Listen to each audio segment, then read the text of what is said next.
నీ యొక్క హృదయంలోనికి మరి సమస్యకు సంబంధించినటువంటి చింత అన్నది ప్రవేశించకుండా సూపర్ న్యాచురల్ పీస్ అన్నది నీ చుట్టూ, నీ హృదయం చుట్టూ కావలిగా దేవుడు ఏర్పాటు చేస్తాడంట.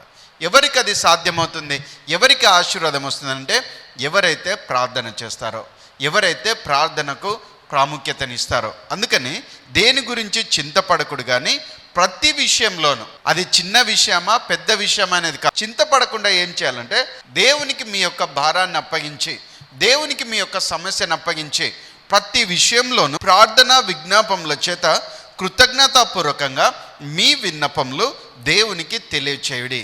ఏవైతే మీ రిక్వెస్ట్ ఉన్నాయో, ఏవైతే మీ నీడ్స్ ఉన్నాయో వాటిని దేవునికి తెలియచేయండి అని చెప్తున్నాను. హల్లెలూయా. వినడానికి ఆయన సిద్ధంగా ఉన్నాడు. కేవలం వినడం మాత్రమే కాదు, కానీ నీ సమస్యకు జవాబు ఇవ్వడానికి కూడా ఆయన సిద్ధంగా ఉన్నాడు. ఆయన వింటాడు, సమస్యకు పరిష్కారాన్ని కూడా చూపిస్తాడు. హల్లెలూయా.